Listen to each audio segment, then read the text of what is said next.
स्वागत है आपका बी न्यूज नेशन में। मैं हूं आबिद हुसैन शेख। शहर की जनता को कोरोना से बचाने की चिंता जिला प्रशासन, जिला पंचायत, जिला स्वास्थ्य एवं कल्याण विभाग, जिला न्यायवादी संघ, जिला पुलिस विभाग, जिला कानून सेवा प्राधिकार, इन सभी सरकारी सेवा विभाग के सहयोग से बीजापुर शहर के श्री सिद्धेश्वर मंदिर से गांधी चौक तक जनता को मास्क बांटते हुए कोरोना की जागृति चलाई गई। इस मौके पर बीजापुर सिविल जज वेंकन्ना होसमनी ने बताया कि अभी कोरोना की वैक्सीन जनता तक नहीं पहुंची है, इसलिए जनता से अपील की कि वैक्सीन आने तक मास्क, सोशल डिस्टेंस का पालन करके कोरोना से बचा जा सकता है। इसकी जागरूकता फैलाई तमाम अधिकारियों ने।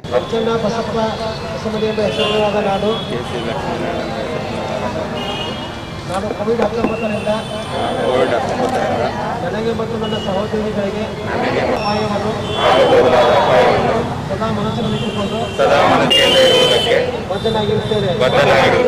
ಈ ಮಾರಣಾಂತಿಕ ವೈರಸ್ ತಡೆಯಲು ಅಗತ್ಯವಾದ ಎಲ್ಲ ಎಚ್ಚರಿಕೆಗಳು ಮತ್ತು ಕೋವಿಡ್ಗೆ ಸಂಬಂಧಿಸಿದಂತೆ ಯುಕ್ತವಾದ ವರ್ತನೆಯನ್ನು ನಾನು ಅನುಸರಿಸುತ್ತೇನೆ ಮತ್ತು ಬೇರೆಯವರು ಅದನ್ನು ಅನುಸರಿಸಲು ಉತ್ತೇಜಿಸಿದ್ದೇನೆ ಎಂದು ಪ್ರತಿಜ್ಞೆ ಯಾವಾಗಲೂ ಧರಿಸುವುದು ಮುಖ ಮುಚ್ಚಿಕೊಳ್ಳುವುದು ಮಾಡುತ್ತೇನೆ. ಅಂತರವನ್ನು ಚೆನ್ನಾಗಿ ಸೋಪು ಮತ್ತು ನೀರಿನಿಂದ ತೊಳೆಯುತ್ತೇನೆ.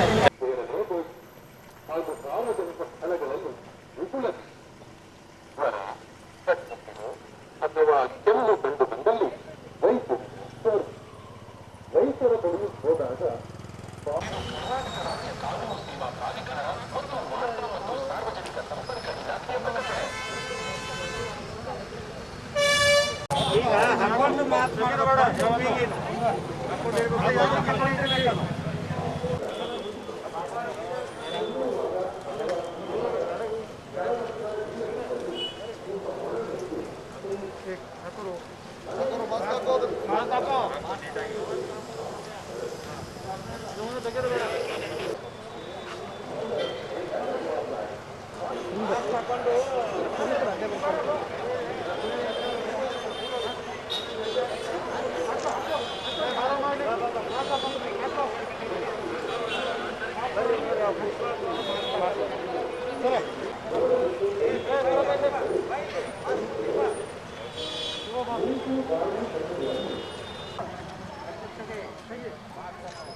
ಕೊರೋನಾ ವಿರುದ್ಧ ಕೈಗೊಳ್ಳಬೇಕಾದ ಮುನ್ನೆಚ್ಚರಿಕೆ ಕ್ರಮ। और खबरों के लिए देखते रहिए बी न्यूज नेशन।